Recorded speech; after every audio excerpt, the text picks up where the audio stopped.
नमस्कार दर्शक बंधु भक्ति पथे रामदूत चैनल रे आपण मानक स्वागत। आज जानिबा भगवान शिव शंभुंकर ध्यान।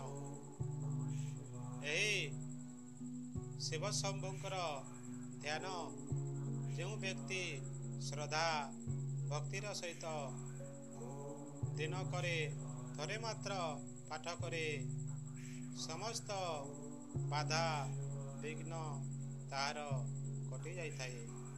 भगवान शिव शंभुंकर आशीर्वाद सदा सर्वदा तार उपरे रही थाए।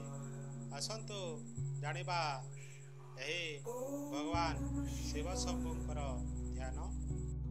दिव्य कुंडल हार मुच्चल मस्तक चल लोलितं गाढ़ कुंतल नेत्र मुच्चल चंद्र शीतल भासितं हस्त निर्मल दंड त्रिशूल भालि कोमल धारितं हे शिवापति पार्वती पति त्राहि मां भवसागरम्।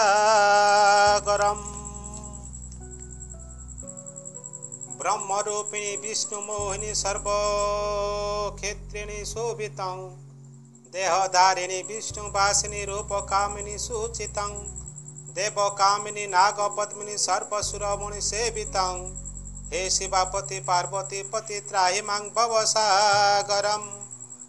ब्रह्मी कर्पूर रूप भास्कर पादे नूपुर गर्जितं चंद्र भास्कर कांति प्रभाकर कर्म केसर सूचितं भूतकेचर सिंह शार्दूल प्रेत भूषण भूषितं हे शिवापति पार्वती पति त्राहि मां भवसागरम्। पद्मलोचन नंदी वाहन शेषभूषण भूषितं भस्मलेपन चर्म धारण सृष्टि धारण प्राचितं पंचानन काममर्दन जोग साधन साधितं हे शिवापति पार्वती पति त्राहि मां भवसागरम्। देवकी नर देव गोचर भूधराधर भूषितं आदि गोचर जानकी वर मंत्र साधन साधितं त्राहि मां शिव त्राहि मां शिव त्राहि मां हर भासितं हे शिवापति पार्वती पति त्राहि मां भवसागरम्। इति श्री शिव ध्यान संपूर्ण।